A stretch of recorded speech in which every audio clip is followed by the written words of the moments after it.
सर्वज्ञ श्री चक्रधर स्वामी की जय। छत्रपती संभाजीनगर येथील बजाजनगरमधील श्रीकृष्ण मंदिर ट्रस्ट व सर्वज्ञ सेवास्तिक मंडळ यांच्या वतीनं आपण 8 तारखेपासून सत्संगाला सुरुवात केलेली आहे। आजच्या 6व्या दिवसाचं पहिलं सत्र सर्वज्ञ श्री चक्रप्रभूंनी सांगितलेले जे 4 पदार्थ आहे, नित्य व अनादीचे जीव, देवता, प्रपंच व परमेश्वर, या देवता पदार्थाचं आपण चिंतन करत आहोत। आपण अभ्यास करत असताना, तो अभ्यास जाणून घेताना काय उद्देश ठेवला पाहिजे, काय ध्येय ठेवलं पाहिजे आणि परमेश्वरांनी सांगण्याच्या पाठीमागं काय उद्देश ठेवलेला आहे, काय ध्येय ठेवलेली जर आपल्या लक्षात आलं आणि ते ध्येय आणि तो उद्देश जर आपला मॅच झाला परमेश्वराचा आणि आपला, तर आपल्याला उमट होतो, जाणीव होते आणि त्यावरती चालायला आपण सुरुवात करतो। आपल्याला हे सर्व तत्त्वज्ञान, हा जो धर्म स्वामी श्री चक्रधरांनी दिलेला आहे, कलियुगाचे परब्रह्म परमेश्वर अवतार स्वामी श्री चक्रधरांनी हे तत्त्वज्ञान आपल्याला सांगितलेलं आहे। अनेक भक्तांना निमित्त करून, पूजनीय महादाईसा असेल, पूजनीय माईम भट असेल, आचार्य असतील, त्यांच्या प्रश्नाला उत्तर देताना किंवा काही प्रसंगानुरूप किंवा काही प्रसंग उभे करून परमेश्वराने तत्त्वज्ञान आपल्यापर्यंत पोहोचवलं। हे तत्त्वज्ञान हा समजून घेण्याचा विषय, तत्त्वज्ञान जीवनात अंगीकारण्याचा विषय आहे आणि म्हणून तत्त्वज्ञान जर आपल्याला कळालं तर आपल्याला देव कळेल। देव कळाला तर देवाने सांगितलेला उद्देश, देवाने दिलेला धर्म, त्याचा हेतू कळेल आणि मग त्यावरती आपण चालायला सुरुवात करू। त्यानंतर ज्या भक्तांना परमेश्वराने आपल्या श्रीमुखी बोध दिला, ज्ञान दिलं, शास्त्र दिलं, ते जे भक्त आहे, लीळाचरित्रातील अनेक भक्त आहे, आचार्य आहे, माईम भट आहे, महादाईसा आहे,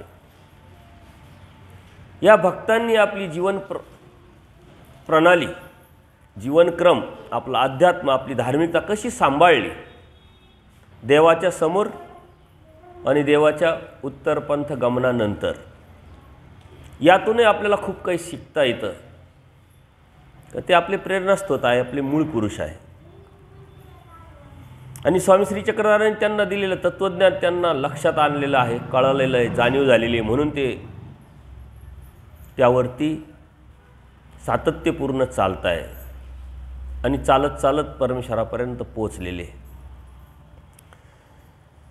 म्हणून त्या सद्भक्तांच्या जीवनचरित्राकडं आपण बघून, त्यांची प्रेरणा घेऊन, त्या प्रेरणेतून चालणं ही धार्मिकता, हेच अध्यात्म आहे, खूप अवघड विषय नाही आहे। आणि हे करत असताना होकारात्मक विचार परमेश्वराने आपल्याला दिलेले, कोणाकडून तरी आपण प्रेरणा घेतलेली आहे, कोणाचं तरी मार्गदर्शन आपण घेतलेलं आहे, कोणाच्या तरी जीवनचरित्राकडे बघून त्या रस्त्यावरती आपण चालायला लागलेलं आहे। तसंच आपणही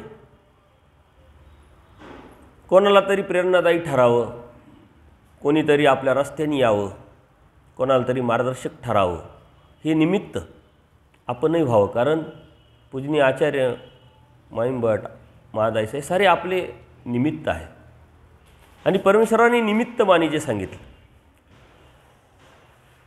तुम्ही पुराणे पडिये जाल, असं देवाने सांगितलं आहे। आणि आपण म्हणूनच आपलं तत्त्वज्ञान अभ्यासताना, आपलं धार्मिकता सांभाळत असताना सतत आपण परमेश्वराच्याच बरोबर परमेश्वराच्या भक्तांची नावं घेत असतो, त्यांनाही आठवत असतो। याचं कारण त्या परमेश्वराने जे तत्त्वज्ञान सांगितले ते स्वतः त्यांनी अंगीकारलं, स्वीकारलं आणि जीवनामध्ये आमूलाग्र बदल केला आणि तो बदल त्यांच्या जीवनाच्या हितासाठी ठरला। आपल्यालाही त्यावरती जायचं आहे ना। आपणही धार्मिकता करत असताना काय करावं आणि काय नाही करावं, हा अत्यंत महत्त्वाचा विषय। कोणाला काय सांगावं, कोणाला काय नाही सांगावं, हा अत्यंत महत्त्वाचा विषय। कळत नकळत आपण बऱ्याच गोष्टी जोडत असतो, संत सामुग्री, असंत सामुग्री, कोणाची तरी भावना, कोणाची तरी प्रेरणा, कोणाची तरी पॉझिटिव्ह विचारधारा जर आपण बदलवली तर ते आपल्याला घातक आहे, धर्माला घातक काहीच नसतं. आपण कोणाला तरी थांबवलं तर आपण अप्रत्यक्षरित्या थांबत असतो. आपण कोणाचं तरी नुकसान केलं तर आपलं नुकसान होत असतं. आणि म्हणून ह्या अध्यात्मामध्ये चालताना खूप बारीक विचार करून चालायचं असतं. ही धारधार तलवार आहे आणि त्या तलवारीवर चालण्याची कुशलता, व्यावहारिकता ही अत्यंत गरजेची आहे. अन्यथा थोडीही चूक झाली तर किती वर्ष निस्तरावं लागेल. परमेश्वर सांगतात, कळत नकळत क्षणभर एखादं असं कर्म आपल्याकडून होतं का ते निस्तरायला कितीतरी वर्ष जातात. ही दुधारी शस्त्र आहे, दुधारी दोन्ही बाजूनी असलेलं हे शस्त्र आहे. ते अत्यंत बारीक समजून उमजून घ्यायचं असतं आणि जीवनात उतरवायचं असतं. स्वामी श्री चक्रधरांनी हे मात्र स्पष्ट आणि पारदर्शकपणे आपल्याला सांगितलेलं आहे. आणि हे सांगत असताना आपण देवता वर्ग अभ्यासतोय आणि ह्या देवता वर्ग अभ्यासण्याच्या पाठीमागं परमेश्वराचाही आपल्याला सांगण्याचा हेतू जो आहे ते यातून आपण तुटलो पाहिजे, या देवतेतून आपण बाहेर पडलो पाहिजे आणि एकनिष्ठपणे अनन्यभावे सर्वज्ञ श्री चक्रप्रभूंना शरण गेलो पाहिजे, ती भक्ती केली पाहिजे. त्या भक्तीतून आपण आपलं आत्मकल्याण, आपलं आत्महित करून घेतलं पाहिजे. देवाला ते अपेक्षित आहे, तेच आपल्याला अपेक्षित आहे आणि म्हणून देवता वर्ग आपण अभ्यासतोय. आता देवता वर्ग अभ्यासत असताना आपण त्या देवतेची संख्या, थोवे, स्वरूप, मर्यादा, पंचप्रकाराचं चिंतन केलं. त्या देवतेतील नकारात्मक बाजू जी आहे, दोषात्मक बाजू आहे, त्याचंही चिंतन केलं आणि थोव्या परत्वे पण आपण चिंतन केलेलं आहे. विश्वदेवतेच्या थोव्यापर्यंत आपण आलेलो आहे. आता शेवटची देवता आहे, परंतु अत्यंत महत्त्वाची, अत्यंत मोठी देवता आहे. सर्वांच्या देवतेच्या पलीकडची देवता आहे, जी अनंत ब्रह्मांडाला व्यापून आहे, जी परमेश्वराची प्रिय देवता आहे. म्हणजे अगदी जवळची परमेश्वराच्या. परमेश्वरसुद्धा त्यांच्या माध्यमातून, त्या देवतेच्या माध्यमातून हा सर्व ब्रह्मांडांचा गाडा चालवतात, उद्धारण कार्य चालवतात. पण त्या चैतन्य देवतेविषयी मात्र खूप तत्त्वज्ञान आपल्या शास्त्रामध्ये आलेलं आहे. तुम्ही विचार आणि विचार मालिकेत जाल तर विचाराच्या पहिल्या सूत्रापासून जे सुरू होतं ते चैतन्य मायेचेच वचन आहे. बरेचसे ज्ञान खूप मोठं आहे आणि आपल्याला वेळेचं बंधन आहे. म्हणून आपण मोजकं त्यावरती व्हेरी IMP याकडे लक्ष देऊन पुढं जाणार आहोत.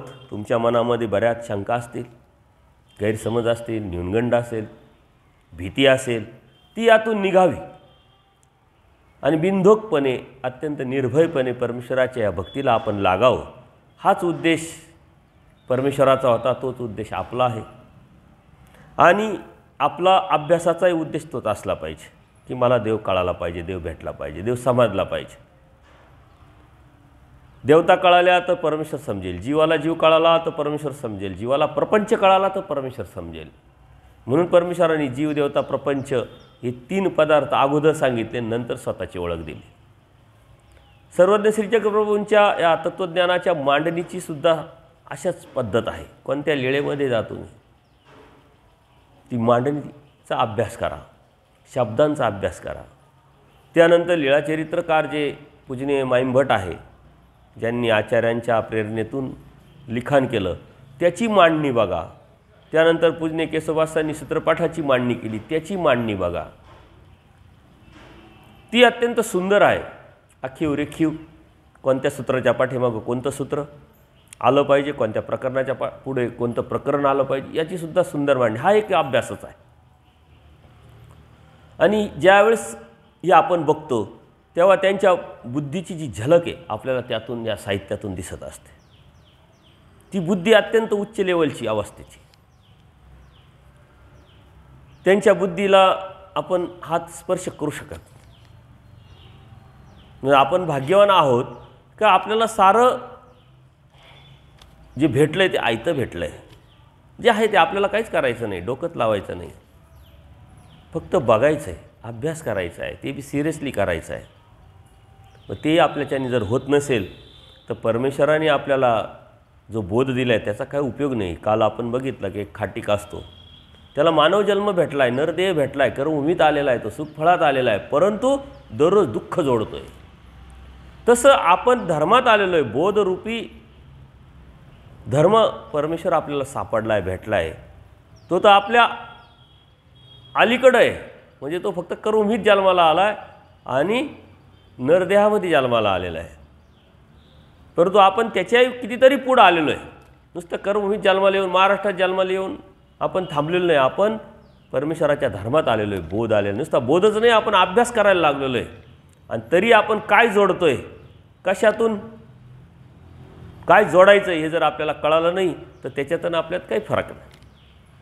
म्हणून मी तुम्हाला सांगितलं आहे, दुधारी शस्त्र आहे ते त्या पद्धतीनंच समजून घ्यावं लागतं, त्या पद्धतीनंच जाणावं लागतं. तो रस्ता आपल्याला ध्येयापर्यंत घेऊन जातो का नाही वेळोवेळी चेक करून तो अधोरेखित करावा लागतो आणि सातत्यपूर्ण त्यावरती चालावं लागतं. आज चालले उद्या थांबले असं नाही होत, सातत्यपूर्ण. म्हणून चैतन्य देवतेच्या संदर्भात परमेश्वरांनी आपल्याला खूप तत्त्वज्ञान सांगितलं आहे, पण तरी आपण थोडक्यात बघण्याचा प्रयत्न करणार आहोत. माया ईश्वरीचे प्रथम करण, विचार मालिकेतलं 112 नंबरचं सूत्र आहे. माया ईश्वरीचे प्रथम करण. परमेश्वर जो आहे या मायेच्या माध्यमातूनच सर्व काही करत असल्यामुळं प्रथम करण म्हटल्यानंतर सुरुवातच तिथून आहे. सृष्टीची सुरुवात तिथून आहे. परमेश्वराला प्रवृत्ती होते या जीवाला आनंद द्यायचा आहे आणि ती प्रवृत्ती सर्वात प्रथम कोणाला कळते? मायेला. त्या माध्यमातून परमेश्वराने लगेच पुढं व्यापार या जीव उद्धारण्याचा सुरू केलेला आहे. तिला ते समजल्यानंतर लगेच तिनं ते बाकीचं सर्व आपल्याला माहीत आहे, हे सर्व केलं नाही. म्हणून प्रथम कर सुरुवातच तिथून आहे आणि एंड पण तिथंच आहे. ही माया देवता ही मुख्य देवता आहे. तिचं सामर्थ्य अनंतपट आहे. अनंतपट याचा अर्थ तिच्या व्यतिरिक्त काहीच नाही असं होत नाही. फक्त आपल्या बुद्धीच्या लेवलच्या, बुद्धीच्या विचाराच्या लेवलच्या पलीकडचं आहे म्हणून अनंतपट. मात्र परमेश्वर त्याच्या पलीकडं असल्यामुळं परमेश्वराच्या आव्याक्यातला आहे, परमेश्वरावरचा त्याच्यावरती प्रभाव आहे, त्याला कव्हर केलेलं आहे, हे लक्षात घेण्यासारखं आहे. म्हणून चैतन्य देवता होय पर परमेश्वर नव्हे. शेवटचं जे थो आहे चैतन्य देवता आहे पण ती काही परमेश्वर नाही. कारण चैतन्य देवतेचं जे कार्यकारण स्वरूप लक्षण बघितल्यानंतर सर्वसामान्य माणूस काय म्हणतो, अरे मग याच्या व्यतिरिक्त काय असू शकतं, हीच परमेश्वर, हीच देवता, हीच काही सर्व देऊ शकते असं सहजच लक्षात येईल. परंतु त्याच्याही पलीकडं जाऊन आपल्याला परमेश्वर समजला आहे, भेटला आहे, कळाला आहे, म्हणून आपण ती चैतन्य देवता समजतो आणि ती अलीकडची समजतो. मग चैतन्य देवता जी आहे ही सुद्धा परमेश्वर नाही. आणि हे चैतन्य देवतेच्या चैतन्य देवतेलाच माया पण म्हणतात. अशी 5 नामं आहे देवतेची, ते आपण बघणार आहोत. तमोविभागात निद्रिस्त अवस्थेत हा जो जीव होता त्या जीवांना चेतन ती करते. सर्वात प्रथम सुरुवात तीच करते, तिच्यापासूनच या सृष्टी रचनेला सुरुवात होते अप्रत्यक्षरित्या. म्हणून तिला चैतन्य पण म्हणतात. आनंद ब्रह्मांडाने ही एकच माया व्यापलेली आहे, हे आपण वेळोवेळी बघितलेलं आहे. तिची मर्यादा ही अनंतच मानावी लागते, कारण अनंत ब्रह्मांडाला ती व्यापलेली असल्यामुळे तिची स्वरूप मर्यादा ती सुद्धा अनंत आहे म्हटलं. तिला मर्यादेची असं मर्यादाच नाही असं नाही आहे. अनंतपट याचा अर्थ मर्यादाच नाही, अमर्यादा आहे असं होत नाही. मात्र हे लक्षात घ्या.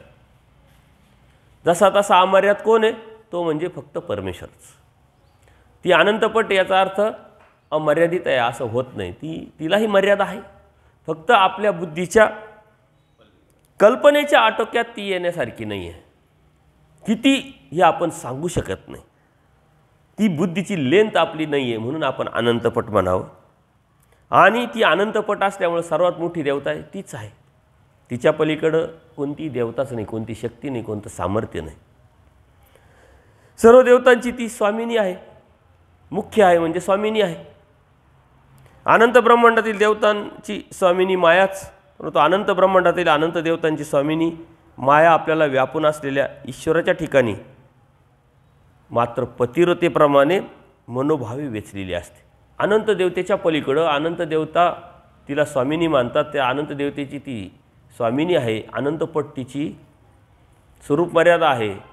मग पंचप्रकारात पण ती अनंतपट आहे आणि स्वरूप मर्यादेत ती अनंतपट आहे. परंतु ती आपल्या स्वामींना, परमेश्वराला, स्वामी श्री चक्रधरांना अत्यंत आवडीपूर्वक, वेचपूर्वक, पतिव्रताप्रमाणे मनोभावे मात्र वेचलेली असते. तिला एकच व्यापार आहे का माझे स्वामी मला काय आदेश देतात. ज्यावेळेस ही सृष्टी नसते, महासार होतो, त्यावेळेस ही एकच देवता कार्यरत असते. कार्यरत असते म्हणजे ती म्हणत नाही आता बघू येईल फोन आणि मग निरोप येईल आणि मग उठून मग जाऊ. तिचा वेच एकच असतो का माझे स्वामी मला कधी आदेश देतील. ती कार्यरत असते अप्रत्यक्षरित्या. बाकी सारे देवता आपल्या अव्यक्त स्वरूपी असतात, परंतु माया देवता कधी झोपत नाही. ती दररोज वाट बघत असते का पुढचा आदेश, पुढचा आदेश.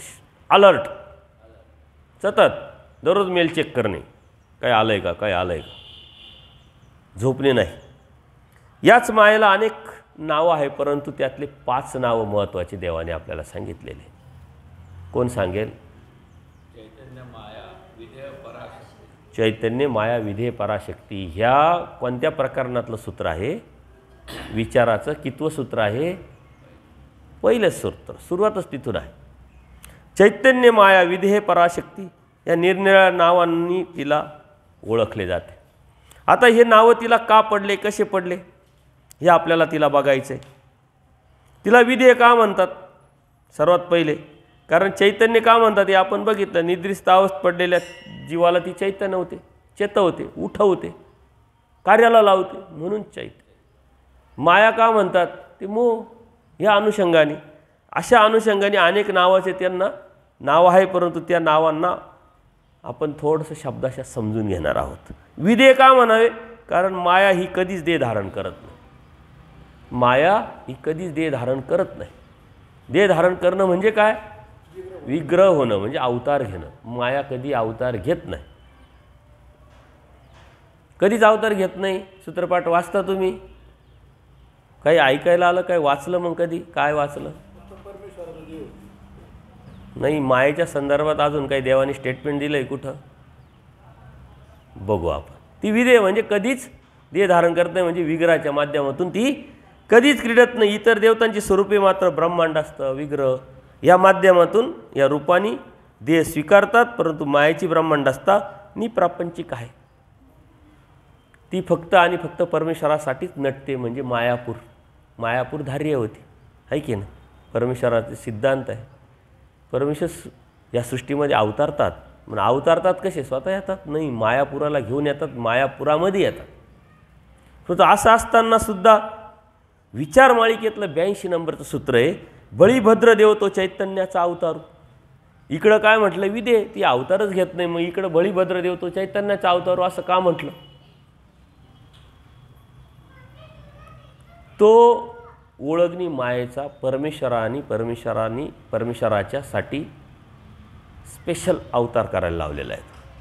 ती स्वतःहून कधीच नाही. जसे देवता जे आहे स्वतःहून विग्रह, ब्रह्मांड असता, ब्रह्मांड असतेतून विग्रह आणि अनंत विग्रह, अनेक विग्रह, कितीही, त्याला काही लिमिटेशन नाही. तसं माया गरजच नाही. साऱ्या देवतेकडून त्या कार्य करून घेतात, परंतु परमेश्वराने ओळखणी मायेच्या माध्यमातून ते ओळखण्या मायेचा तो विग्रह अप्रत्यक्षरित्या तो बळीभद्रदेव. कोण आहे बळीभद्रदेव? पुराणातला श्रीकृष्ण महाराजांचा बंधू, मोठे बंधू. आपण म्हणतो ना काय, बलराम, आपण म्हणतो ना बलराम. तो कोण होता? चैतन्य, ओळखणी मायेचा. आणि म्हणून ते आलेलं आहे बळीभद्रदेव तो चैतन्याचा अवतार. तो चैतन्याचा अवतार आहे म्हटलं. आणि इकडं आपण विधेय म्हणतो, म्हणून फक्त आपल्याला कन्फ्युजन क्लिअर व्हावं. ते त्या देवतेचा, त्या देवतेनी स्वतःहून निर्णय घेतलेला तो नाही आहे. परमेश्वरांनी सांगितलं तर ते घेत नाही, पण परमेश्वरांनी सांगितलं तर घ्यावं लागेल. म्हणून परमेश्वरांनी तो अवतार त्यांना घ्यायला लावलेला होता. आता हे अन्य लोक काय म्हणतात? बळीभद्र कोण आहे म्हटले, आहे की नाही? पाठीमागे म्हणे राम आणि लक्ष्मण, आता इकडं तेच बळीभद्र श्रीकृष्ण. परंतु आपल्याकडं बघा किती स्पष्टता आहे, कोण काय आहे, राम कोण आहे, विष्णू कोण आहे, सर्व प्रत्येक स्पष्टता, पारदर्शकता जी आपल्याकडं आहे ती कुठेही नाही. म्हणून तुमच्या बुद्धीमध्ये सुद्धा स्पष्टता आणि पारदर्शकता असली पाहिजे. देवाने आपल्याला स्पष्ट एवढं खोलवर ज्ञान सांगण्याचा उद्देश काय? तुमच्या मनामध्ये, तुमच्या बुद्धीमध्ये, तुमच्या विचारामध्ये थोडंही किंतु परंतु यायला नको. क्लिअर, एकदम स्पष्ट, पारदर्शक, ती निर्णय क्षमता असली पाहिजे. ब्रह्मांड असताना निप्रापंचिक आहे. ती फक्त आणि फक्त ईश्वर अवताराच्या वेळीच माया ईश्वराचे देव होते. देह बनते, पण त्या देहात मात्र ईश्वर असतो, म्हणून तिला देहधारी म्हणता येत नाही. ती मायापूर आहे, फक्त शरीर आहे, पण त्यात आतमध्ये कोण असतं? परमेश्वर असतो, म्हणून तिला माया म्हणता येईल का? म्हणून परमेश्वर जे आहे त्यात देहधारी म्हणता येत नाही का? तर परमेश्वर त्यात असतं म्हटलं. म्हणून माया ओळखणी बनते, ती स्वच्छने नव्हे. मायासुद्धा ओळखणी बनते, ती मनाने नाही, स्वतःच्या विचारांनी नाही, तर ईश्वर प्रवृत्तीने हा देह धारण करून दैवराटीच्या व्यापाराला स्वतःला ती पूर्णपणे जुंपते, पूर्णपणे त्यात अधीन होते. कर्मराटीचा व्यापार ती करतच नाही. मायाचं एक वैशिष्ट्य आहे चैतन्य मायेचं, ती फक्त आणि फक्त दैवराटीचंच कार्य करते, दैवराटीच्याच कामासाठी उपयोगी पडते, दैवराटीसाठीच ती परमेश्वराने लावलेलं आहे. बाकी कर्मराटीसाठी तर 81 कोटी 6,00,000 देवता आहेच, पण माया देवता जी सर्वात मोठी देवता आहे ती फक्त दैवराटीसाठी आहे. हे अत्यंत महत्त्वाचं आहे आणि हे आपण लक्षात घेतलेलं आहे. जीवार्जक म्हणजे अर्जन करणाऱ्या देवता जे आहे, आपण जे अर्जन केलेले ते देतात. जीवार्जक आहे देवता, फळदाती आपण बघितलं. आणि चैतन्य जे आहे, माया जी आहे ती व्यापारते. व्यापार कोणाचा व्यापार? परमेश्वराचा. कोणता व्यापार? जीव उद्धारण्याचा. परमेश्वराला दुसरा काही व्यापार आहे का? काहीच व्यापार नाही. आपले जसे बिझनेस आहे, एक नाही तर दुसरा, दुसरा नाही तर तिसरा, कुठून तरी सोर्सेस, इकडं कमी पडला तर तिकडं, साऱ्या आपल्याकडं ॲडजस्टमेंट आहे.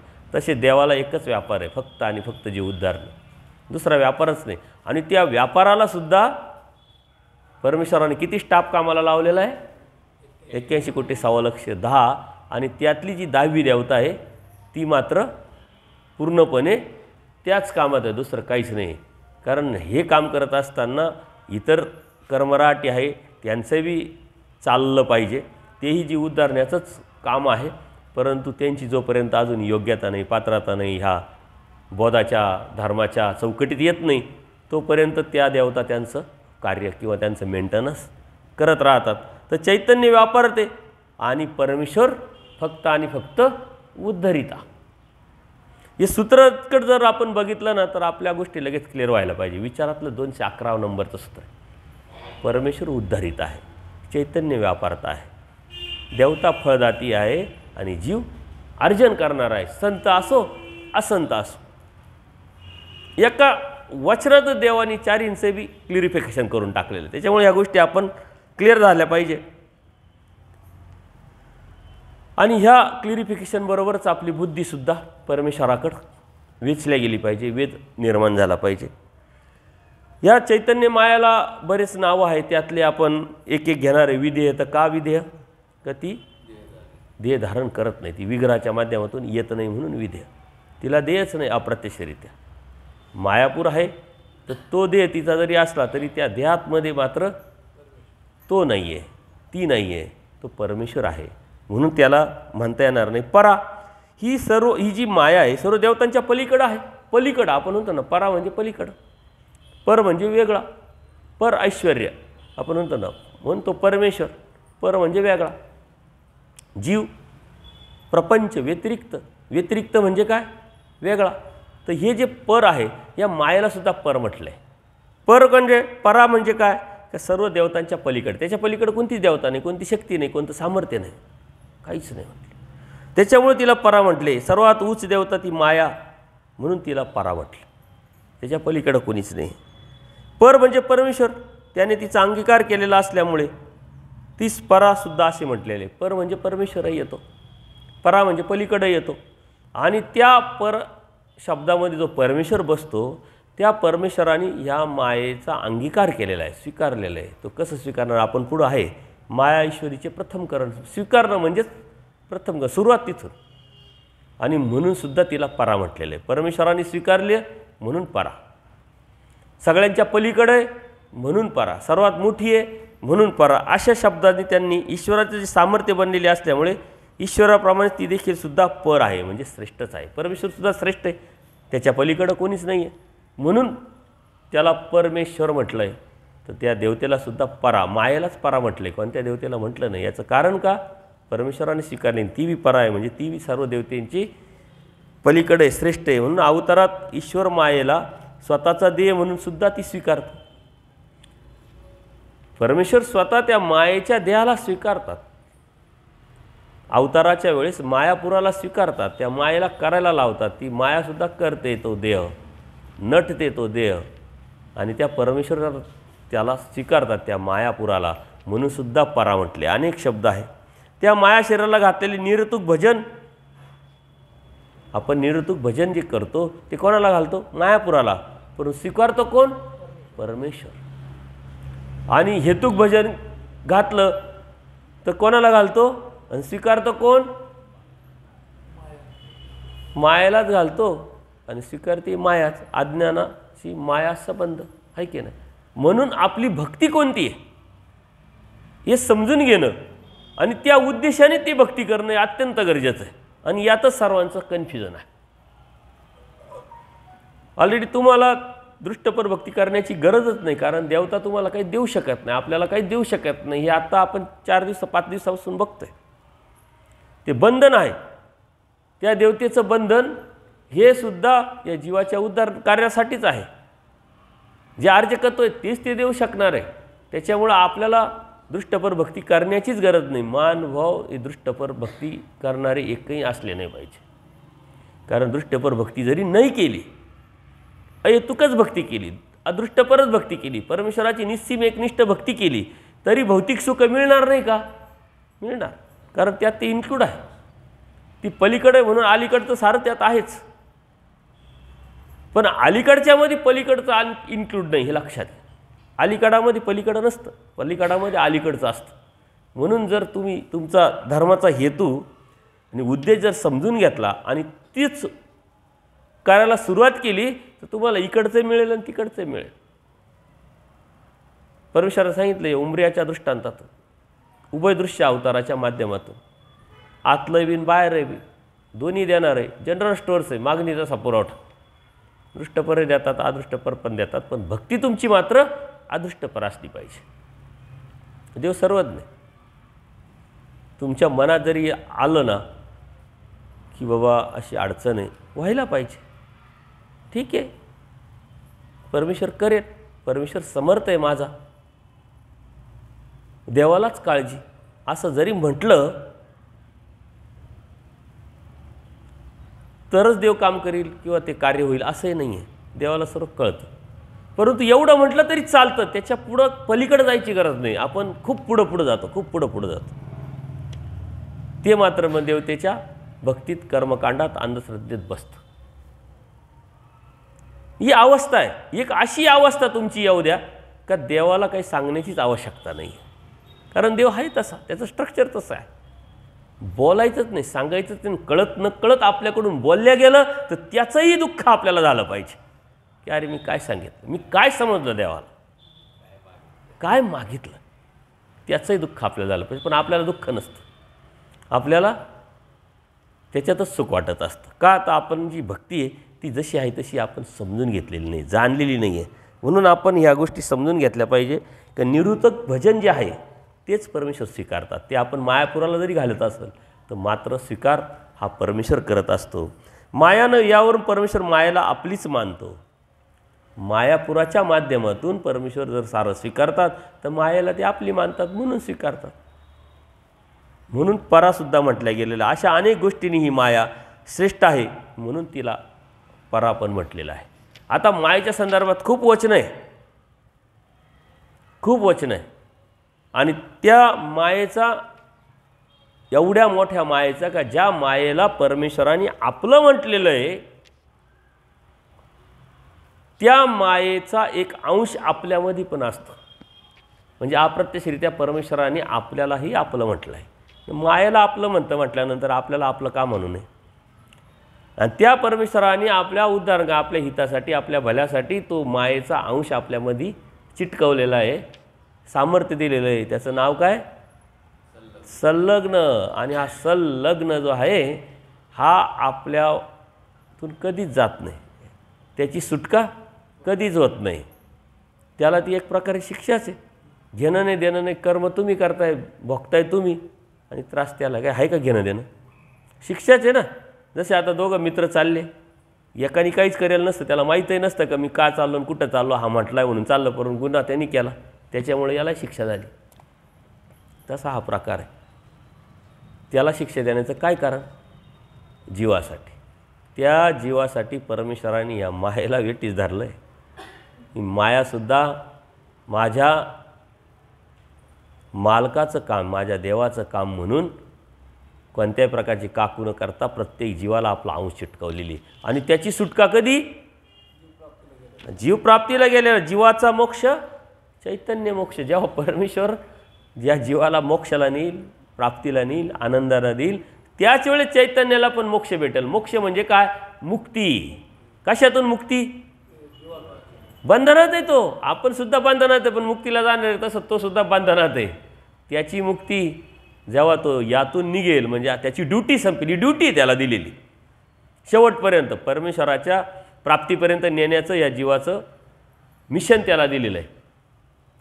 आणि इमानी ईदबारी तो करत राहतो. जिथं चेष्टा करतो करायचं तिथं करतो, जिथं थांबायचं तिथं थांबतो. पण तुम्ही काय करता त्याच्यावरती अवलंबून आहे साऱ्या गोष्टी. त्याची मुक्ती मात्र जेव्हा हा मुक्तीला जातो तेव्हाच तो चैतन्याला जातो. म्हणजे त्याला त्यावेळेसच मोक्ष भेटतो, त्याला त्यावेळेसच मुक्ती भेटते. म्हणजे ह्या मायेनी अप्रत्यक्षरित्या परमेश्वराच्या प्रवृत्तीनं जीवासाठी काय केलेलं आहे या आपण बघायचं. फक्त आणि फक्त परमेश्वराचा व्यापार आहे म्हणून. आता ही जी चैतन्य माया आहे ही अनंतपट आहे. तिचं स्वरूप मर्यादा अनंतपट आहे. तिचे पंचप्रकार अनंतपट आहे. तिचंही फळ ह्या जीवाला परमेश्वर देतात. आणि त्यालासुद्धा मोक्ष म्हटलं गेलेलं आहे. त्यालासुद्धा मोक्ष भेटलेलं आहे. कारण त्याचं जे वेळ आहे ती खूप मोठी आहे. 1,00,000-1,00,00,000 वर्षाचं सुखफळ, निव्वळ सुखफळ. परंतु परमेश्वर काय म्हणतात? चैतन्य फळ मोक्ष तुल्य परितेत च्युती हा दोष. मोक्ष तुल्य, मोक्षाप्रमाणे, मोक्षाच्या लेवलचं आहे, मोक्षाच्या सारखं आहे. परंतु च्युती हा दोष कधी ना कधी संपणार आहे. मग 1 कोटी असो 10 कोटी असो संपणारच आहे ना. आणि हे संपल्यानंतर तो परत जन्ममृत्यूच्या फेऱ्या देतो. हे कोणाला भेटतं? चैतन्य मायेचं फळ तुमच्यासाठी. अजून कोणाला भेटतं?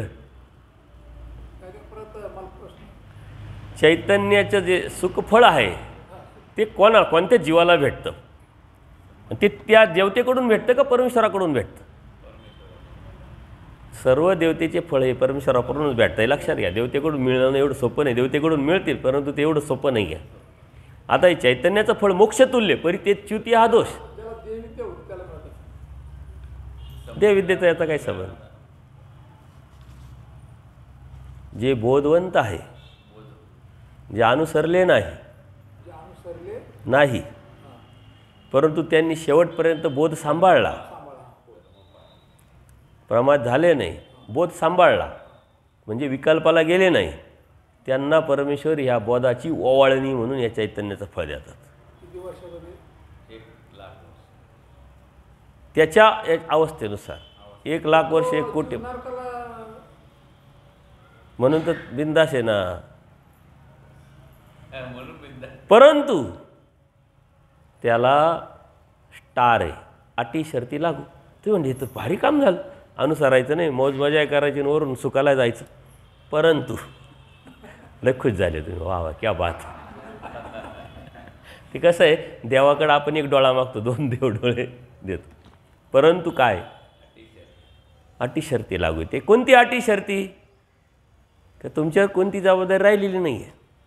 तुमच्यामध्ये अनुसरण्याचं सामर्थ्य आहे, तेवढी बोध आहे, तेवढं चिंतन आहे, तेवढा अभ्यास आहे, सर्व ते आहे. परंतु तरीही तुम्ही करत नाही, त्याला मात्र नव्हे. टेक्निकली अडचण असेल आणि त्यांनी शेवटपर्यंत बोध सांभाळला तर मग त्याला या वासना आहे. परंतु सर्वांनाच ओवाळणीचं फळ देतात अशी पण एक वासना. हा ना, मग राखू शकता ना. राखलाच आहे, राखताच आहे ना तुम्ही. कर्मकांड करणार नाही, विधी करणार नाही. तुम्ही गेल्यानंतरही तुमच्या नंतरच्या पिढीने बी कर्मकांड केलं नाही पाहिजे, विधी केला नाही पाहिजे. हां, तो विकल्पच आहे ना.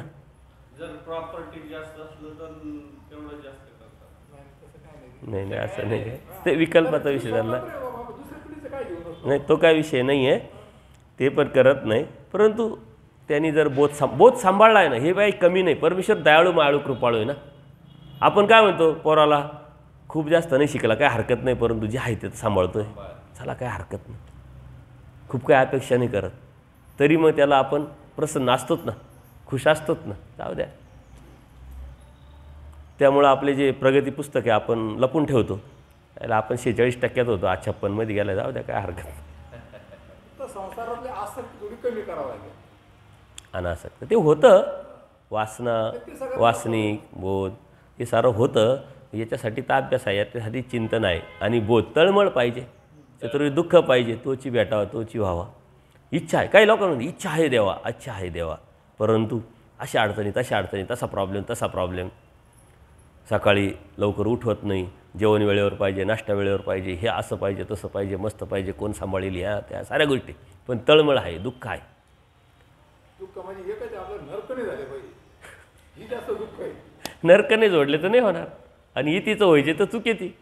मग इतीचं होणं म्हणजे काय, आलं परत अनुसरण, आलं का लक्षात? ओवाळणीचं फळ तू म्हणले ना, हा ओवाळणीचं हाय. बोध जर टिकावला शेवटपर्यंत तर त्याचं परमेश्वर दयाळू माळ कृपाळू असल्यामुळं ओवाळणीचं फळ म्हणजे काय, बक्षीसरूपी एक थोडक्यात यांनी सांभाळलं, चला याला बक्षीस देऊन टाकू, चैतन्याचा फळ. आणि त्या चैतन्याचं फळ जेव्हा संपेल तेव्हा परत तो मानव देहात नरदेहातच येईल, त्याला बोध दिला जाईल आणि परत परमेश्वर मात्र मग भरोशाने त्याला उद्धरून नेतील. मग तो अनुसरल पण, चर्या पण करेल आणि प्राप्ती पण करेल. कारण परमेश्वराच्या या चौकटीत आहे ना, आपण येतच नाही, तो देवाने आणलं आहे आणि आता आणल्यानंतर मात्र देवच सोडत नाही तुम्हाला.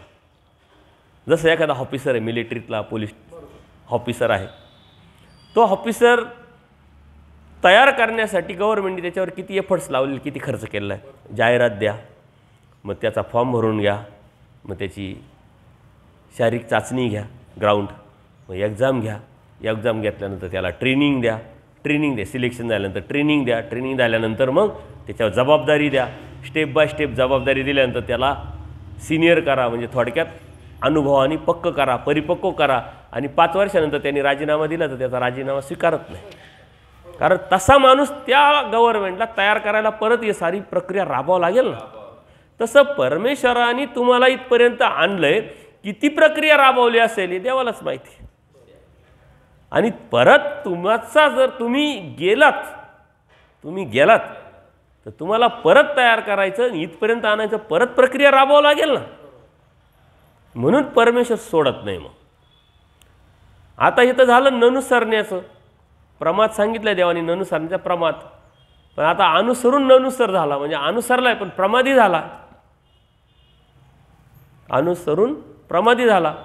त्या नाही, मग त्याला कैवल्यदान नाही भेटत, त्याला ग्रहणादान, सबददान, लीळादान याच्या माध्यमातून देवता फळं संपले का परत तो जन्माला येईल आणि भरोश्याने.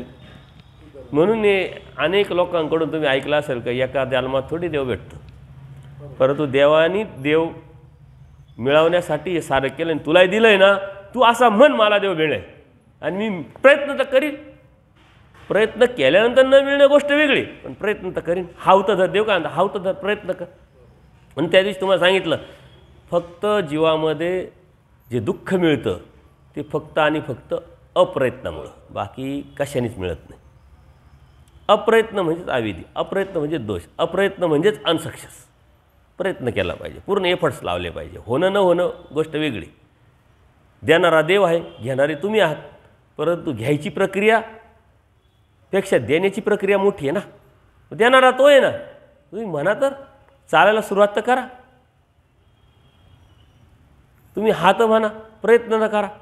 तुम्ही बसले आणि नाही आम्हाला देव पाहिजे पण करणार काहीच नाही, भोळ्याची आशा. याला मराठीमध्ये काय म्हणतात, लय भोळ्याची आशा करू नको, करायचं काहीच नाही. दे रे पलंगावर, असं होतं का? नाही होत. भौतिक जगात तरी होतं का? घरात बसले तुम्हाला पगार भेटेल, पैसा भेटेल, तुम्ही रिटायर झाले, सारं वेल सेटल आहे, तरी उपद्याप करतातच नाही, इकडं पळायचं तिकडं पळायचं तिकडं पळायचं. ते तुम्हाला माहिती आहे. तुम्ही म्हणजे घरात जर बसलं तर कोण देणार आहे? जाणंच आहे, भेटणंच आहे. तसं परमेश्वर प्राप्त हे काही गुपचूप बसून नाही होणार. आणि खूप मोठा धर्म नाही, खूप अडचणीचा नाही आहे. हेच मी सांगत असतो का खूप जे तुमच्या मनात जी भीती आहे, न्यूनगंड आहे, टेन्शन आहे, ट्रेस आहे, असं काही नाही आहे. फक्त जसं आहे तसं समजून घेणं आणि त्यानंतर त्यावरती चालणं हे महत्त्व. आपण काय करतो, समजून घेत नाही, करायला सुरुवात करतो डायरेक्ट, आणि समजून न घेतल्यामुळं मग भीती, न्यूनगंड, मग दोष लागेल, इकडे जाऊ नको, तिकडे जाऊ नको, असं बोलू नको, तसं बोलू नको, हे करू नको, ते करू नको, आणि त्याचाच विचार करून करून जे करायचं असतं ते विसरून जातं, जे करायचं असतं ते थांबून जातं आपल्यापासून. बरोबर की नाही? जे नाही करायचं त्याच्यातच आयुष्य जातं आपलं. हे करायचं नाही, ते करायचं नाही, ते निगेटिव्ह. म्हणून मी सांगत राहतो, धर्म हा पॉझिटिव्ह आहे, तुमच्या हिताचा आहे, तुमच्या भल्याचा आहे, परमेश्वराचा आहे, म्हणून तो पॉझिटिव्ह आहे. त्याच्यामध्ये निगेटिव्ह नाहीच आहे. मग तुमच्या डोक्यात येतं तरी कसं, यायला तरी का पाहिजे? कारण ही निगेटिव्हिटी देवतेची आहे, उदासीनता देवतेची आहे, दुसऱ्याविषयी अविचार हा देवतेचा आहे. आणि जर तो तुमच्यात येत असेल तर तुम्ही परमेश्वराची भक्ती करणार नाही आहे. म्हणून अनन्य भावे परमेश्वराला शरण जाणं म्हणजे काय, एकनिष्ठ भक्ती करणं म्हणजे काय. जरी तुम्ही नाही अनुसरले, परंतु तुमची भक्ती अशी असली पाहिजे. ती एकनिष्ठ म्हणजे काय, त्या देवतेचा अंमल तुमच्यावर नाही पाहिजे. तुमच्या कार्यात, तुमच्या बोलण्यात, तुमच्या वागण्यात, तुमच्या राहण्यात, तुमच्या ऐकण्यात देवताच नाही पाहिजे, कोणतेच नाही. नाही तर उदास, टेन्शन, वैरिणी, याचा द्वेष, त्याचा द्वेष, गांभीर्य नाही कोणत्याच गोष्टीचं, कुशलता नाही कोणत्याच गोष्टीची, ती देवतेचीच भक्ती. आणि एकनिष्ठ भक्ती म्हणजे काय, एकनिष्ठ भक्ती आपण फक्त काय म्हणतो, देवतेला सोडायचं आणि परमेश्वराची भक्ती करायची म्हणजे एकनिष्ठ. पण ते परमेश्वराची भक्ती करत असताना मात्र कार्य सारं देवतेचेच होत आहे ना. मग ते परमेश्वराच्या भक्तीला काय, ते दृष्टपरच झालं ना. कार्य देवतेचे, कार्य परमेश्वराचे असले पाहिजे ना. प्रभाव तुमचा जर परमेश्वराचा तुमच्यावर असेल, कारण तुम्ही परमेश्वराचे भक्त आहात, परमेश्वराचं ऐकायला पाहिजे तुम्ही. अधिष्ठान देवतेचं निघून गेलं पाहिजे, परमेश्वराचं अधिष्ठान आलं पाहिजे. परमेश्वर आनंद तो आहे का मग तुमच्या डोक्यात काही, तुमच्या विचारात काही, तुमच्या बुद्धीत काही नाही. परमेश्वर काय म्हणताय, उपाय न पविजायचे काय आहे. मग तुम्हाला ट्रेस येण्याचं काय कारण, उपयोगा न वचे असं काय आहे तुमच्याकडे जे आहे ते उपयोगाला जाणार नाही असं काय आहे का. जे आहे त्याच्यात इतकंच पाहिजे, असंच पाहिजे. आपण म्हणतो ना, नाही नाही असं असतं ना मग मी असं केलं असतं, तसं असतं ना मी तुमच्यासारखं जर असतं ना सर्व वेल सेटल तर मग मी केलं असतं. या साऱ्या विषय असतात. याला काय उपयोगा न वचे काय आहे ना, उपयोगाला जात नाही असं काही आहे का. किती पॉझिटिव्हिटी आहे या दोन वचनातूनच तुम्ही देवापर्यंत जाऊ शकता. दास होणं पुरे नाही, दास, मी देवाचा दास आहे बस, मला काही नको ना, अभिलाषा नको, मोठेपणा नको, मोठं म्हणणं नको, हे घेणं नको, ते घेणं नको. त्यागाची भावना, सुरुवातीतून त्यागाची भावना. माझ्यामुळं प्रॉब्लेम, यस मला देव पाहिजे, मला हे नाही पाहिजे. तुम्हाला काय पाहिजे त्याच्यावरती साऱ्या गोष्टी अवलंबून. आणि हा करतोय, तू करतोय त्याच्या पाठीमागे उभं राहणं, हा धर्म देवाचा आहे, परमेश्वराचा आहे, देवतेचा नाही आहे. आणि देवतेचा धर्म काय, आडवं येणं, विरोधासाठी विरोध करणं, थांबवणं. हा करायला लागला, चांगल्या रस्त्याला लागला, त्याला कन्फ्युजन करणं, त्याच्या डोक्यामध्ये निगेटिव्हिटी घालणं, प्रेरणा द्यायची ऐवजी त्याला थांबवणं, हा देवतेचा धर्म आहे. कारण देवता वैरिणी, परमेश्वर वैर आहे का. आपल्या डोक्यामध्ये वैरिणी तर वैर भाव येणं म्हणजे देवता म्हणजे आपल्यावरती. म्हणून एकनिष्ठ भक्ती आपण नुसतं एक शब्दात मानून टाकतो, पण एकनिष्ठ भक्ती एवढी सोपी नाही आहे. पण समजून घेतली तर त्याच्यापेक्षा सोपं काहीच नाही आहे, हे लक्षात घ्या. त्याच्यातच खरं सुख आहे. देव मिळेल, मग आनंद होईल. आणि मग आज या ज्ञानातच तुम्हाला परमेश्वराची प्रचिती, आनंदाची, हे जर समजून घेतलं तुम्ही मस्त राहाल, तोच आनंद आहे. जगामध्ये सारा ट्रेस आहे, सारं टेन्शन आहे, सारे प्रॉब्लेम्स आहे, सारे अडचणी आहे, सारे चढउतार आहे. याच्यात राहिले तुम्ही, त्याच्यातून बाहेर पडले आनंदाची प्रचिती ह्याच देही, ह्याच ठिकाणी आहे. कुठं जाणार, कुठं जायचं, कुठं जायचं नाही आहे. परमेश्वर तर सर्व व्यापक परमेश्वर इथंच आहे ना, तुमच्या पाठ काय दिसते ते नाथोबाला काय देव सांगतात, आम्ही कुठं जात नाही, आम्ही तुमच्या पाठीचे. पाठ कोणाला दिसते काय. जर देव तुमच्या पाठी असताना तुम्हाला काय ट्रेस असं, काय टेन्शन, काय शंका, कसले प्रॉब्लेम्स, काय करू हा प्रश्न नाही का. देव पाठी आहे ना. करण्याचा प्रयत्न करायचा आहे, पण प्रयत्न करताना ते नाही जमलं तरी देव मग जाऊ देत नाही. म्हणून तर आपण बिंदास आहे. परंतु देवाला द्यायचं काय, आपल्याला घ्यायचं काय, हे क्लिरिफिकेशन नसल्यामुळं आपण अल्पसुखी आहे. जेवढं मिळालं तेवढं बस. परंतु परमेश्वराला द्यायचं काय आणि देण्यासाठी तो प्रयत्नशील आहे, ते घेण्यासाठी आपणही प्रयत्नशील असलो पाहिजे. अत्यंत सोपा विषय, खूप मोठा विषय नाही आहे, परंतु समजून घेण्याचा विषय. खोलातला विषय. देवानी या जीवाला कोणाला कामं लावलेलं आहे, कामाला लावलेलं हे सांगायचा उद्देश आहे की चैतन्य माया ही देवता आहे, इतकी मोठी आहे, तिलासुद्धा परमेश्वरांनी कामाला लावलं जीवाच्या उद्धाराला. आणि नुसतं कामालाच नाही लावलं, शिक्षाची एक प्रकारे ती. एखाद्याबरोबर एखाद्याला जायची इच्छा नसते ना, आपण म्हणतो नाही तू जाय याच्याबरोबर बळजबरी, तर ते काय प्रकार आहे, नको कंटाळा येतो आहे की नाही. ही शिक्षा आहे. आणि याची काही शिक्षा 1-2 दिवसाची का 4 वर्षाची प्राप्तीपर्यंत. म्हणजे हा किती कर्मफळात जाईल, जन्मजन्मी म्हणजे कोणत्या कर्मफळात जाईल, कारण कर्मावर कर्मफळ, आणि कोणत्या कुठं जाईल आणि काय होईल. म्हणजे याच्याबरोबर त्याला शिक्षा, याला दुःख झालं म्हणजे त्याला, याला सुख झालं म्हणजे याला सुख. आणि बरं घेणं देणं आहे का त्या मायेला, त्या जीवाचं हित करायचं आहे का, भलं करायचं आहे का, तिच्या डोक्यातला विचार आहे का तो? नाही, ती मनातही आणत नाही. जे आपण इथून मागं बघितले ना देवतेचे कार्यकारण स्वरूप लक्षण, का देवतेच्या मनात जीवाच्या हिताचं कधी काही येतच नाही, कळत न कळत येत नाही. तशीच माया आहे. माया काही वेगळी नाही आहे, देवताच आहे ना ती. आणि तरी तिला कामाला लावलं आहे परमेश्वराने. म्हणजे त्या परमेश्वराचं आपल्यावरती किती प्रेम आहे, आपल्या हिताचा परमेश्वर किती विचार करतात, किती चिंतन करतात, आणि किती एफर्ट्स लावून किती नियोजन केलेलं आहे. हे जेव्हा तुम्हाला कळेल तेव्हा देवावरती प्रेम निर्माण आहे, तेव्हा देव आवडायला लागेल. आपल्याला सारं आवडतं, देव आवडत नाही. का आवडत नाही? त्या देवाने आपल्यासाठी काय केलं हे आपल्याला माहीत नाही. पण यातून हे समजून घ्यायचं आहे का साऱ्या देवतेला तर कामाला लावलं, पण चैतन्य देवतेला कामाला लावणं एवढं सोपं नाही आहे. आणि तिला स्वतः स्वीकारलं. का स्वीकारलं? फक्त जीवाच्या उपयोगी पडते म्हणून, जीवाच्या जीव उद्धारण्याच्या व्यसनामध्ये तिचा सर्व वापर होतो म्हणून. म्हणून परमेश्वर काय आहे ही वस्तू समजणं खूप अवघड आहे, परंतु सर्वात सोपी पण गोष्ट आहे. आणि ते समजल्यानंतर मात्र परमेश्वराला खऱ्या अर्थाने आपण आनंदे भावी शरण जाऊ. त्यावेळेस आपली एकनिष्ठ भक्ती होईल. भक्ती त्यावेळेस होईल देव आपल्याला कळाला, समजला, आणि त्यानुसार आपण वागायला लागलो, राहायला लागलो. अवघड काहीच नाही आहे, हे लक्षात घ्या. शक्ती, पुढचं नाव आहे चैतन्य मायाचं. काय? चैतन्य माया विदे परा शक्ती. शक्ती, शक्ती या शब्दाचा अर्थ काय होतो? आपण शक्तिमान, आपण शक्तियुक्त परमेश्वर सांगितलं. सकळे शक्ती, सकळे ज्ञान, सकळे विज्ञान, सकळे देवता, सर्वच शक्ती आल्या. तर त्या मायेला सुद्धा, चैतन्य मायेला सुद्धा शक्ती म्हटलं गेलं. ही ईश्वराची आदी शक्ती आहे. का शक्ती म्हटलं? ती ईश्वराची आदी शक्ती, सर्वात पहिली शक्ती. त्या मायेला शक्ती असे नाव आहे. तसे बघितलं देवतांना परमेश्वरची शक्ती म्हटलेली आहे. देवतांना परमेश्वराची शक्ती म्हटले. सर्व देवता परमेश्वराच्या शक्ती आहे. पूजनीय माई मठांना हत्तीच्या दृष्टांतातून देवानी तेच सांगितलं. या सगळे देवता जे आहे, सगळे सामर्थ्य ते आहे, आमच्या शक्ती आहे, आमचं सिस्टम आहे, हे त्याच्यातूनच आम्ही हे कार्य करतो. परंतु माया ही सर्व देवतांची श्रेष्ठ देवता, आदी म्हणजे मुख्य देवता आहे. त्याच्यामुळं साऱ्या देवतेची शक्ती या मायेत आहे. आणि मायाच अजून अनंतपट शक्तियुक्त, म्हणून शक्ती. तिच्या शक्तीच्या पलीकडं परमेश्वराची शक्ती आहे, परंतु इतर देवता नाही आहे. आणि साऱ्या देवतेवर तिचं कमांड म्हटल्यानंतर किती शक्ती आहे हे लक्षात घ्या. तिची अधिक साऱ्या देवतेची एकत्र. म्हणजे परमेश्वराचे अनेक कार्य तीच करते, सर्वच कार्य. अनेक म्हणजे काय? सर्वच कार्य. परंतु काही अपवादात्मक ज्ञानप्रेम देण्याचं कार्य देवता करत नाही.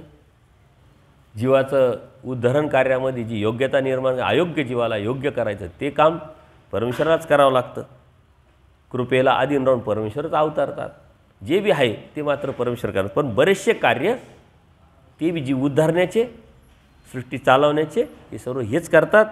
जीवाला आद्यमळ लावून सूक्ष्म प्रपंचाची रचनाही तीच करते. आद्यमळ लावला, मी चैतन्य असं म्हण, मळीनं तो आलं. आणि सूक्ष्म प्रपंचाची रचना तीच करायला लावते जीवाची. तिथून सुरुवातच तिथून आहे.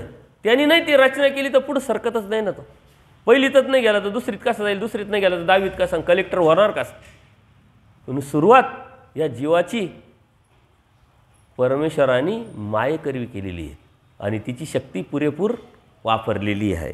म्हणजे ईश्वर अवतार घेतात, येतं जीवाला तर लावतात कामाला, पण ईश्वर अवतार घेतात तेही कोणाच्या माध्यमातून? मायापूर, मायेच्या माध्यमातून. त्यांचेही शरीर तीच बनते. म्हणजे बघा, जीवाला सुरुवात माया, परमेश्वराला सुरुवात माया, आहे की नाही? ती ईश्वराचे सगळे व्यापार करणारे असल्यामुळे तिला माया म्हटले आणि ईश्वरीचे प्रथम करण म्हटले. या मायेचे अव्यक्त स्वरूप हरित वर्णाचे, तिचं जे कलर आहे ना, बघितलं आपण इतर सर्व देवतांचे कलर बघितले, ते तुम्ही त्या पोस्टरवरती ते कलरनुसारच आहे, ते लॅमिनेशन येईल तेव्हा लक्षात येईल, पण लिहून ठेवा. हे कलर कशासाठी? त्या पिंडस्था त्या देवतेला कळाव्यात, दिसाव्यात, मळ दिसावेत आणि त्या मळावरती असलेले त्या जीवाचे कर्म स्पष्ट व्हावेत आणि मग त्या जीवाला जे बी सुखफळ द्यायचं आहे, दुःखफळ द्यायचं आहे, संत असंत सामुग्रीच्या माध्यमातून, कर्माच्या माध्यमातून, त्याच्यासाठी तो बी एक सिस्टमचाच भाग आहे. आला लक्षात? तर तिचं हरित वर्णाचं आहे, यातच लहानसा तम प्रदेश आहे. आता याच्यामध्ये माया ही समजून घेणं म्हणजे खूप मोठा विषय आहे, परंतु आपण ढोवळ मानून त्याच्यातच तम विभाग आहे. ती माया एवढी मोठी, तिच्यात एक तम विभाग आणि त्या तम विभागात अनंत जीव आणि एका जीवाची स्वरूप मर्यादा किती? 100 ब्रह्मांड. आणि एका ब्रह्मांडाची स्वरूप मर्यादा किती? काल बघितलं ना आपण, 500 कोटी योजन, 56 कोटी लेस केलं 440 राहिलं ना. 500 कोटी योजनाचं एक ब्रह्मांड, असे 100 ब्रह्मांडाचा एक जीव आणि असे अनंत जीव मायेच्या तमात. तो तम किती मोठा असेल आणि ती माया किती मोठी असेल, ऐक कल्पनेच्या पलीकडचे करूच शकत नाही, विचारच नाही करू, कल्पनेच्या पलीकडचं आहे. ती माया किती मोठी आणि त्या मायेच्या पलीकडं परमेश्वर, तो परमेश्वर किती मोठा. आणि म्हणून परमेश्वर म्हणता यस ना परमेश्वर. आणि तू विचार काय करतो? चिंदी चुरकुटीचा, मला कपडे भेटेल का, आणि जेवायला भेटेल का, आणि पाणी भेटेल का, आणि खायला भेटेल का, आणि सांभाळेल का, गोळ्या औषधं भेटेल का. देव म्हणता आता मरतं चांग. असा विचार करत असेल तर मरून जाणं चांगलं म्हटलं. देव धिक्कारताय आपल्याला. मर मर स्वच्छ जीव. जीवला परमेश्वर धिक्कारताय तरी आपण सुधरत. मर मर म्हटले. स्वच्छ जीवा, तुझ्याकडे हाय काय द्यायला? सर्व काही मी देतोय, त्याच्यातही शंका, त्याच्यातही तुला किंतु परंतु. आणि कोणत्या जीवाला मर मर म्हटलं तर देवाला आवडत नाही. देवाला आवडत नाही. कोण म्हटलं मर मर?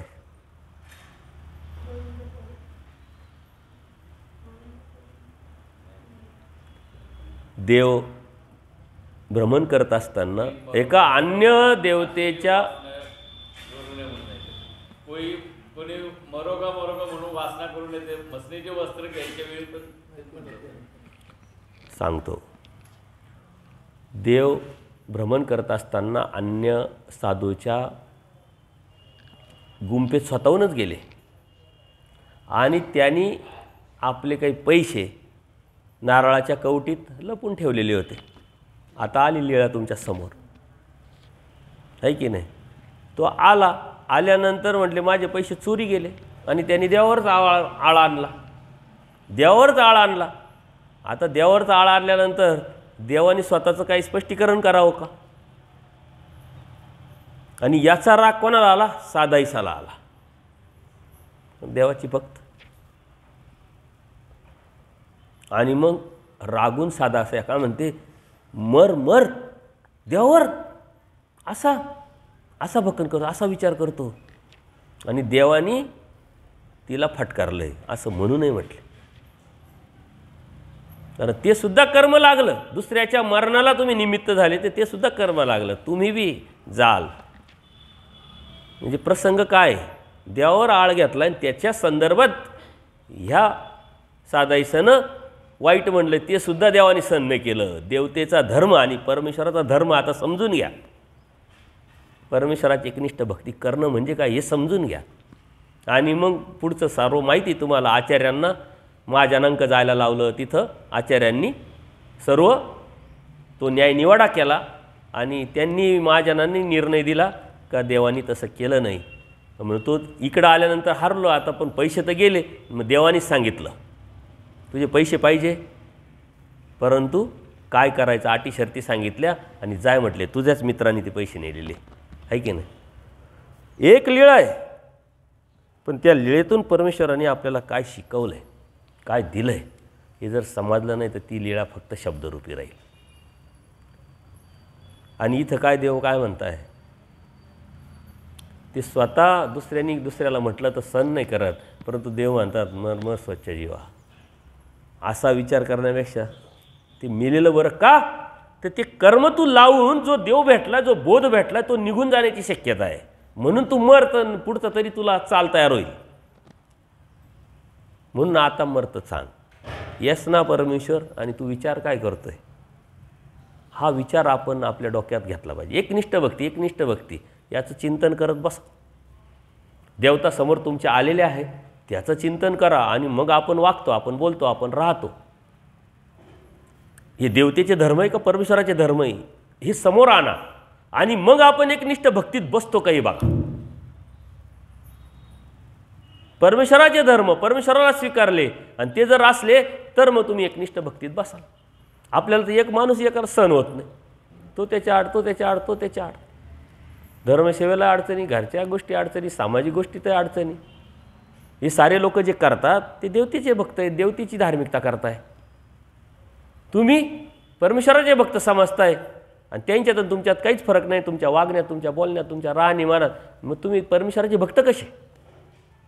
ते जे करताय ते देवतेचे भक्त आहेत, देवतेसारखे. तुम्ही करताय ते बी देवतेसारखे. मग देवतेचे भक्त तुम्ही, परमेश्वराचे भक्त तुम्ही कसे?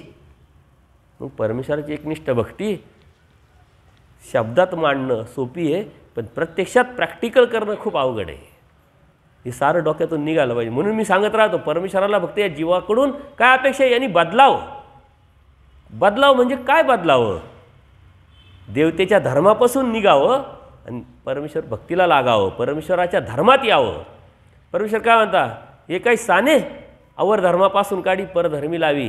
हे काही साने, मग आवर धर्मापासून फक्त देवतेची भक्ती सोडून परमेश्वराच्या भक्तीला लावणं हे काय? फक्त उपदेश देणं हे काय? अहो कर्मकांड, अंधश्रद्धा, हे सारं जळमट बिळमट काढणं हे काही साने, हे काही सोपं नाही. आपण म्हणतो हे काय, याच्यात काय एवढं विशेष आहे? मी थोडं याला सांगितलं आणि लगेच याने उपदेश घेतला, एकदम सोपं आहे. देव म्हणतं हे काही साने, देवाला अवघड वाटतंय, मग ते एवढं सोपं असेल काय? पण कधी विचार केला आहे का आपण? नाही विचार केला. आपण बाय उथळ वरती विचार करतो. महादायसा म्हणते एवढंच, अहो एवढं काय म्हटलं, हे काही साने का? मग देवता धर्म आणि परमेश्वर धर्म हा न समजल्यामुळं आपल्याला म्हणतो, आपण म्हणतो इथं काय सोपं आहे. महादायसाला तसंच वाटलं, इथं सोपं, याच्यात काय एवढं विशेष? देवता भक्तीपासून परमेश्वर भक्तीला लावणं काय अवघड आहे? त्याच्यात काहीच अवघड नाही, परंतु एवढं सोपं नाही. आणि हे तर मला सर्वात अवघड वाटतं, कारण देवाने सांगितलं हा चमत्कार आहे. चमत्कार वगैरे असं काहीच नसतं. जीवाला बदलवणं हा सर्वात मोठा चमत्कार, आणि तो फक्त आणि फक्त परमेश्वरच करू शकतो. परमेश्वर, बोध आणि बोधशक्ती परमेश्वर, उमट जाणीव परमेश्वर, प्राप्तीला नेणं परमेश्वर, अयोग्य जीवाला योग्य करणं परमेश्वर. तो फक्त आणि परमेश्वरच करू शकतो, आपण कुणीही करू शकत नाही. आपण विनाकारानं टिमके वाजवून क्रेडिट घ्यायचं कामच नाही करू.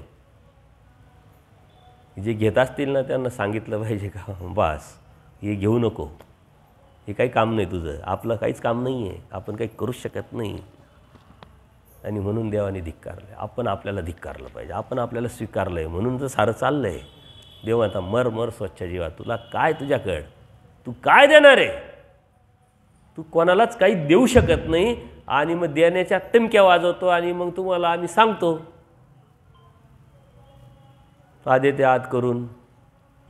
हे काय आहे याचंही चिंतन करा एकदा, मग तुम्हाला लक्षात येईल ते देवाचं कार्य, देवाच्या अधिकारातला विषय, देवाचा निर्णय, ते तुम्ही आम्ही नाही ठरवू शकत. मग परमेश्वर म्हणता कोणाला तरी निमित्त करून उद्धरजील, कोणाला तरी निमित्त करून बोलीजेल. निमित्त कोण करणार आहे?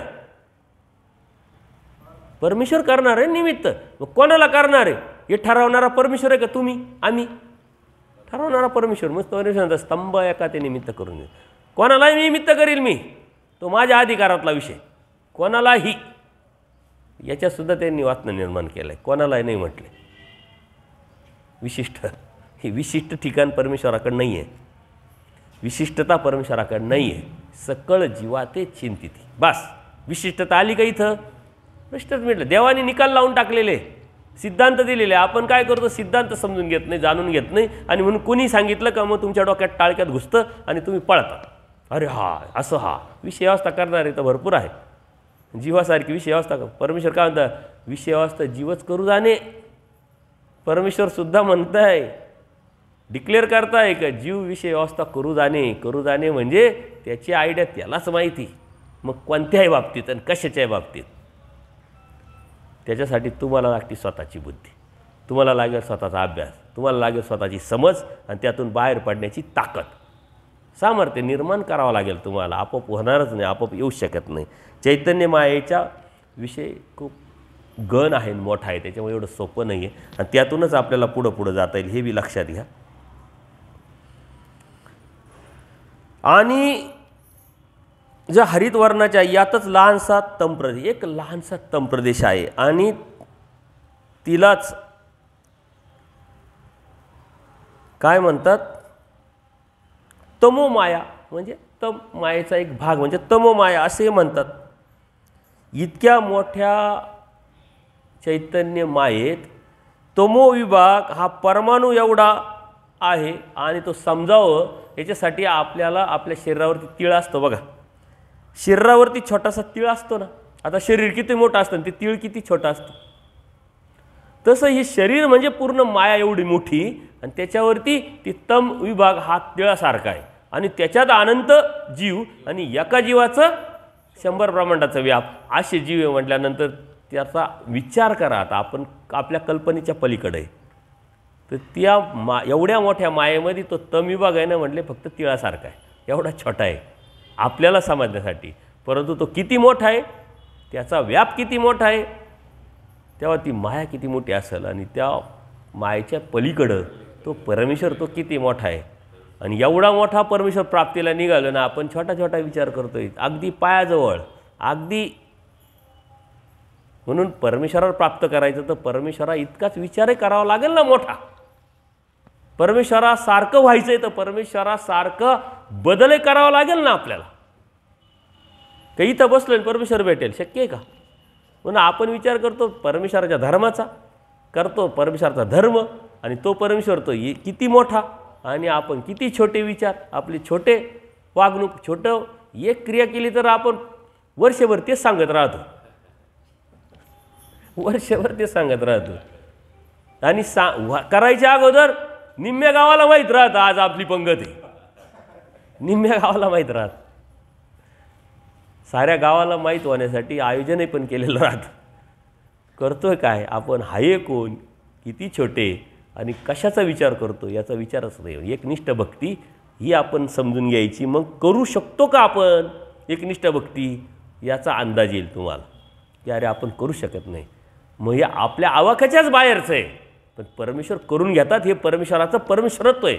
दया माया कृपा करू नये, कारण त्या परमेश्वरानेच कॉन्ट्रॅक्ट घेतलं आहे तुम्हाला आनंद नेण्याचं, आनंदाला नेण्याचं, प्राप्तीला नेण्याचं. त्या परमेश्वराच्या स्ट्रक्चरमध्ये जसं आपण देवतेचं स्ट्रक्चर बघितलं, जीवाचं स्ट्रक्चर बघितलं, त्या परमेश्वराच्या स्ट्रक्चरमध्ये ती कृपा आहे. ती कृपा ती कार्याला देवाला लावत असते. म्हणून त्याला ते करणंच करणं आहे. आपण म्हणतो जाऊ दे ना कशाला करायचं, पण त्याचा स्वभावच असा आहे का तो केल्याशिवाय गप्पच बसत नाही. आपण म्हणतो एखादा विषय गप्प बस कशाला, पण त्याचा स्वभाव तो गुपचूप बसत नाही. तसे ती परमेश्वराचं स्ट्रक्चरच आहे. कृपा त्याला गुपचूप बसत, दया गुपचूप बसत नाही. माया कृपा, दया माया कृपा करू नये, अनंत जे गुण आहे हे गुपचूप बसू देते नाही देवाला. आपण म्हणतो काय आता काही मला प्रश्न विचारतात कायला देवाने उपद्याप केला. बरे होतं ना मायाच्या तामात निद्रिस्त आहोत, ते सुखही नव्हतं दुःखही नव्हतं. बरं आणलं देवाने, आनंद द्यायचा आहे, आनंद द्यायच्या ऐवजी आनंद दिला का? किती कर्मफळन, किती दुःखन, किती प्रॉब्लेम्स. बरं आता हे केलं, प्रपंच निर्माण करण्यासाठी त्यांनीच बळ दिलं अप्रत्यक्षरित्या मायेकरवी. प्रपंच निर्माण केला, त्याच्यात आपणच अडकलो ना. आता आपणच परमेश्वर काय म्हणता, अडकवलं अप्रत्यक्षरित्या परमेश्वराने. आता म्हणते निघ, कायला उपद्याप केला देवाने म्हटले. अरे पण त्या देवाची जी कृपा आहे ती गुपचूप बसून देत नाही ना. त्याला ते करणंच करणं, आनंद देण्याची प्रवृत्ती निर्माण झाली, ती गुपचूप बसू देत नाही ना. म्हणून त्या देवाने सारा उपद्याप केला आहे ना. पण परमेश्वराने सॉफ्ट विचार केला होता की काढायचं, ज्ञान दिलं, लगेच करील आणि लगेच आनंद. पण आपण एवढे ध्यानाचे आहे का? आपण कर्माने बंदिनी मनुष्य लोक, एका कर्मातून दुसरं, दुसऱ्या कर्मातून तिसरं, हे चाललंच आहे. अधिक आपल्याला सुख काय दुःख काय हेच कळालं नाही, ऊर्ध्व काय नीच काय हेच कळालं नाही. आपल्याला सवयीचा गुलाम आहे आपण, त्याचं झालो. ते मी एक उदाहरण तुम्हाला मागे दिलं होतं का नाही माहीत नाही. एक शेणातला किडा त्याची आणि गुलाबाच्या फुलामध्ये काय राहतं ते भुंगा, त्याची दोस्ती झाली. भेटले कुठंतरी.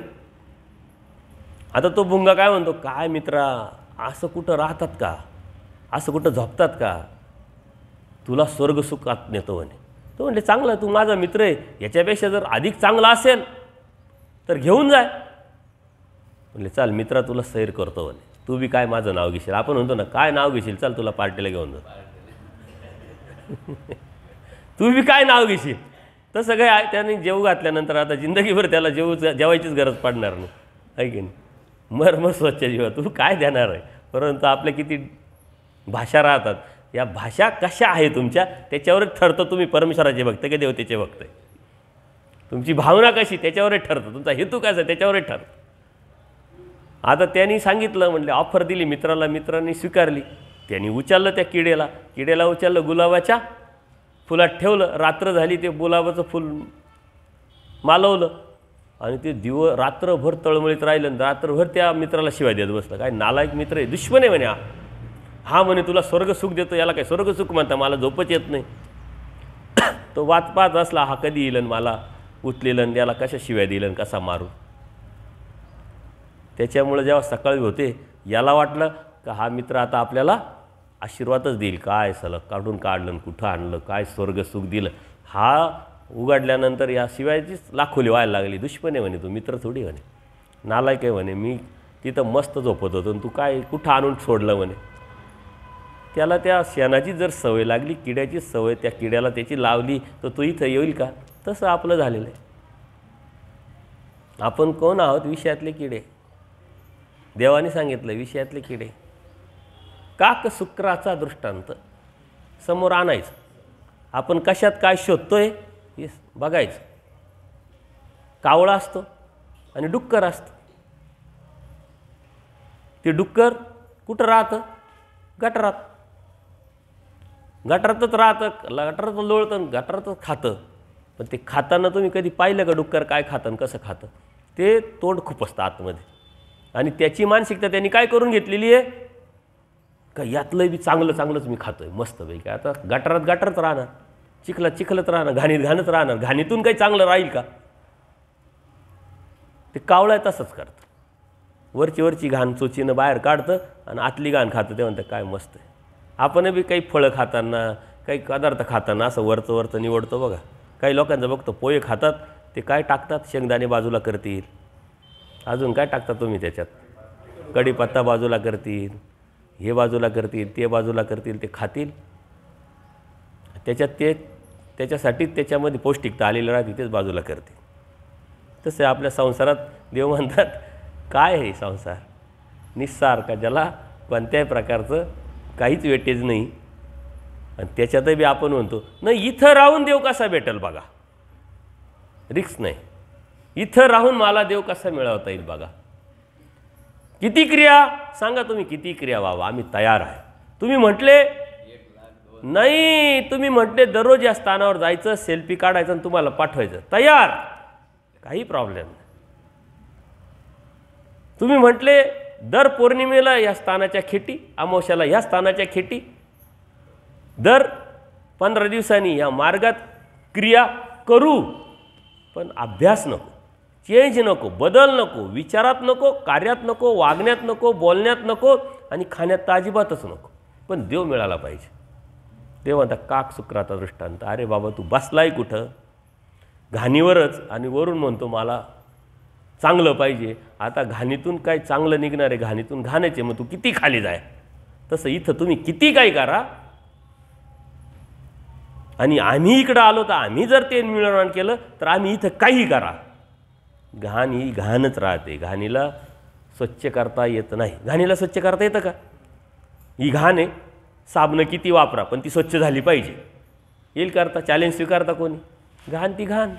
तसं हे इथं भेटत नाही, हे लक्षात घ्यायचं आहे. आणि परमेश्वराने आपल्याला तेच सांगितलेलं आहे का ही छोट्याशा तिळाप्रमाणे ही माया आहे. आपल्या शरीरावर जसं तिळ असतो तशी ह्या ब्रह्मांडातली माया एवढी मोठी आहे आणि त्याच्यामधला तो विभाग एवढा छोटा आहे आणि त्याच्यात मात्र म्हणजे तो भाग किती मोठा आहे याची हे सांगण्याचं तात्पर्य काय? परमेश्वर किती मोठा हे तुम्हाला कळावं. मायाचं एवढं वर्णन आणण्याचं साहित्यकारांनी काय कारण? आपल्याला समजून घ्यायचं काय कारण? आपल्याला परमेश्वराला प्राप्त करायचं, माया समजून घेऊन काय करायचं आहे? बायकॉट करा. परंतु हे कळालं तर त्याचं आपण म्हणतो ना शीताहून ते कळालं तर ते कळणार आहे ना, तसं हे कळालं तर ते कळणार आहे. म्हणून याच्यासाठी हे सारं वर्णन साहित्यकारांनी आपल्यापुढे एवढे सर्व असूनही ती मात्र परमेश्वर नाही. एवढा मोठी आहे, एवढी ताकद आहे, एवढं असं आहे, ही करू शकतात सर्व, पण ती मात्र परमेश्वर पैराश्वर्य असं तिच्यात नाही. कारण तिचे नियमन करणारा, तिच्यावर कमांड करणारा, तिला आदेश देणारा तो वेगळा आहे. आणि तो कोण आहे? तो परब्रह्म परमेश्वर स्वामी श्री चक्रधर. तो कोण आहे? परमेश्वर स्वामी श्री चक्रधर. आणि त्याचे आपण भक्त. आणि मग आता काय करायचं? त्या परमेश्वराने सांगितलेलं करायचं का मायेने सांगितलेलं करायचं? तिचा व्याप मात्र अनंतपट, तिची शक्ती अनंतपट, तिचा व्याप आहे अनंतपट, शक्ती अनंतपट असली तरी तिच्याही कितीतरी पटीने ईश्वराचा व्याप, ईश्वराची शक्ती तिच्याही पलीकडे अनंतपट. नुसतं पलीकडे नाही आहे, तिच्याही पलीकडे अनंतपट. कारण अनंत ब्रह्मांड, त्या अनंत ब्रह्मांडातले अनंत जीव, त्या अनंत जीवाला कामाला लावलेले अनंत देवता आणि या अनंत देवतेला आवळून ठेवून त्यांना कामाला लावून त्यांच्यावर कमांड करणारा परमेश्वर, त्याची शक्ती किती मोठी असते. एक देवतेची शक्ती किती आपल्याला अंदाजच येत नाही. आणि ती एका सुरतातून देवाने सांगितलेली. प्रल्हादा कैवारा भूत एका अवतरले. त्याच्यामध्ये किती शक्ती म्हटले? त्याच्यामध्ये एवढी शक्ती होती की चराचर सृष्टीचा नाश करेल एवढी शक्ती होती. ते कोण होतं? यक्षिणी, सर्वात खालची देवता. आणि त्या खालच्या देवतेचा विग्रह आणि त्याच्यामध्ये एवढी शक्ती आहे, एवढं सामर्थ्य आहे. आणि ह्या अनंत शक्तीचं सामर्थ्य किती असत? आणि त्यांच्यावर कमांड करणारा परमेश्वर, त्याचं सामर्थ्य किती असत? आणि आपण व्हिडिओ पाहून वाहूनच जाम झालो आहे. खेटा करून करूनच जाम झालो आहे, क्रिया करून करूनच जाम झालो, सांगूनच आपले पार डोळ्यामधून पाणी सुकलं आहे. यस ना परमेश्वर, हे लक्षात घ्या. याची जाणीव आपल्याला या देवतेच्या सर्व निर्वचनातून आपल्याला समजते, कळते, अंदाज तरी करता येतो.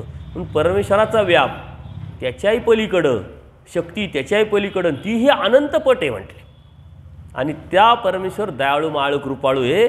आणि त्या परमेश्वर स्वतः अवतार घेतो. या सृष्टीमध्ये परमेश्वर अवतरती. मनुष्य वेशधार्य होती, बघा मायापूर धार्य होती. जीव धर्म देह धर्म स्वीकारतात. कोणासाठी? आपल्यासाठी.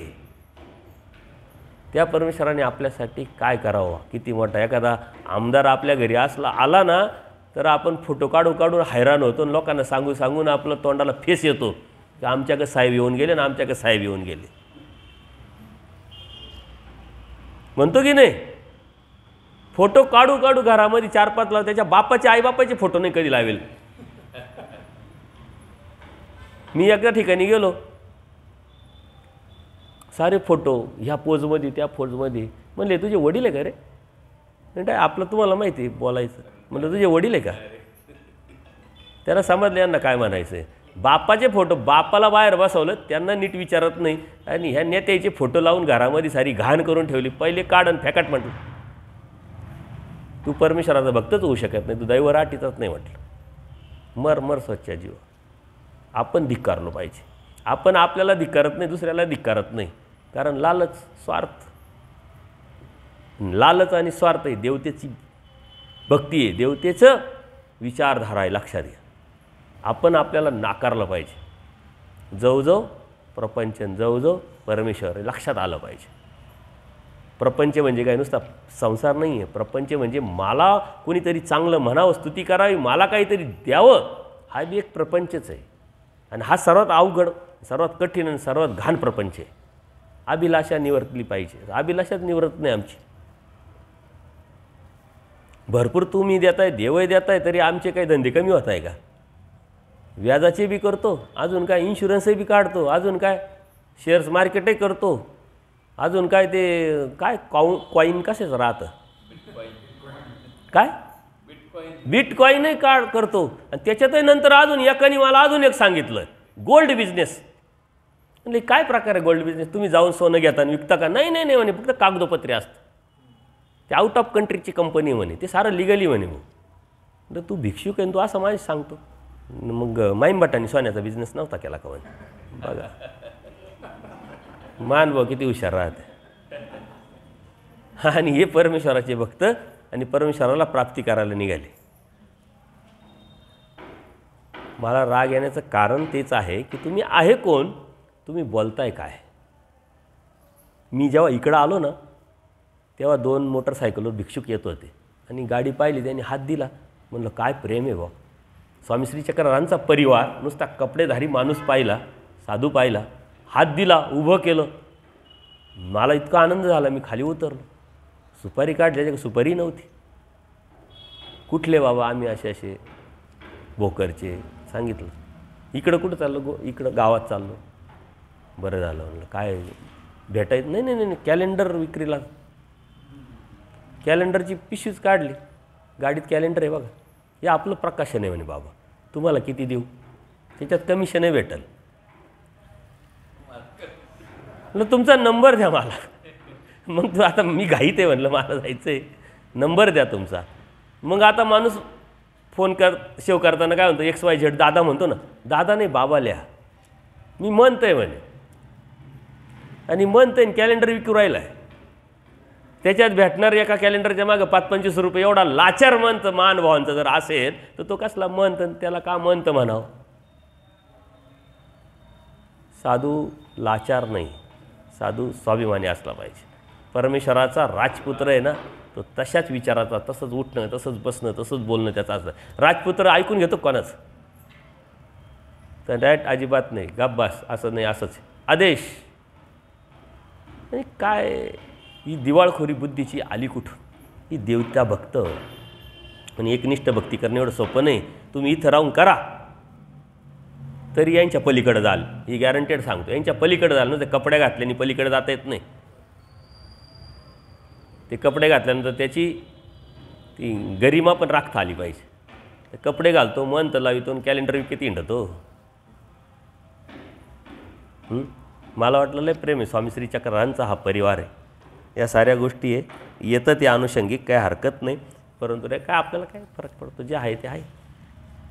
एवढे सर्व असूनही मात्र परमेश्वर ती अजिबात नाही. अनंतपट तिची शक्ती, अनंतपट तिचे पंचप्रकार. परंतु त्याच्याही पलीकडे परमेश्वराचा व्याप आणि परमेश्वराची शक्ती आहे, हे लक्षात घ्या. त्या परमेश्वराच्या शक्तीला आणि त्या परमेश्वराच्या पंचप्रकाराला अनंत शब्दसुद्धा वापरता येत नाही. त्याला अंतच नाही. असं परमेश्वर. अंत आहे का परमेश्वराला? काही मर्यादा आहे का? अंतच नाही. याला अनंत शब्द तरी वापरला आणि इथं अनंत शब्दसुद्धा वापरता येतं का? परमेश्वर अनंत, तो अनंत की आहे की नाही? हा कुठं सामावणार आहे का? तो अनंत परमेश्वर आहे, तो कशामध्ये सामावणार आहे का? शब्दात, विचारात काय कुठंच बसावता येणार नाही. कारण तो अनंत की म्हणते. याला टोक नाही इकडूनचं तिकडं, तिकडूनचं इकडं. देवतांच्या लक्षणामध्ये ही माया बसते. म्हणजेच अज्ञान, आदिनत्व, अविद्या, नित्यबद्धता एवढं असूनही देवता जे आपण बघितले ते सर्वचे सर्व हिला नियम लागू आहे. त्या चैतन्य मायेला तीही नित्यबद्ध आहे. म्हणजेच नित्यमुक्त परमेश्वर फक्त आणि फक्त परमेश्वरच आहे. म्हणून तो नित्यमुक्त आहे, म्हणून आपल्याला मुक्तीला नेणार आहे. आणि माया एवढी मोठी असून सुद्धा ती बंधनात आहे. नित्यबद्ध देवता म्हणजे मायासुद्धा त्यात म्हटली जाते. थोडक्यात माया परमेश्वराची मुख्य शक्ती म्हणजेच पिये आहे. तिच्या माध्यमातूनच परमेश्वर कार्य करतात. माया ईश्वरीचे प्रथमकरण. अशा पद्धतीनं मायाला आपण सुरुवात केलेली आहे. विषय मोठा आहे. आजचे 2 सत्रामध्ये आपण ते पूर्ण करण्याचा जरूर प्रयत्न करू. आणि मग उद्या 2 सत्र होतील आपले.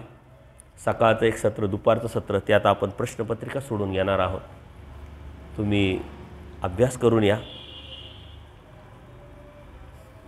तुम्ही करणार नाही याची मला माहिती आहे. पण तुम्हाला माहिती इकडे छडी भेटणार नाही आणि मार्कही समजणार नाही. जाऊ द्या, काय अभ्यास करायचा. देवानी देव दयाळू बाळू, म्हणून त्याचा गैरफायदा आपण घेणारे जीव आहोत. देव दयाळू बाळू, मग गैरफायदा घ्या. तर अशा पद्धतीनं आहे. तर हा विषय मोठा जरी असला तरी आपण उद्याच्या 2 सत्रामध्ये संपवण्याचा प्रयत्न करू. आणि सायंकाळचं सत्र तुम्ही सांगितलं ते समाप्ती आहे. त्या समाप्तीमध्ये मोजके वासनिकच वर्ग बोलतील आणि तुमच्यातलं बी चांगलं तयारी करून आलेलं असेल तर आमची स्तुती न करता काय समजलं, काय कळालं हे सांगायचं असेल तर त्याला संधी द्या. अन्यथा ते ऐकण्याची काही इच्छा नाही. सर्वज्ञ श्री चक्रधर स्वामी की जय. दंडवत हो.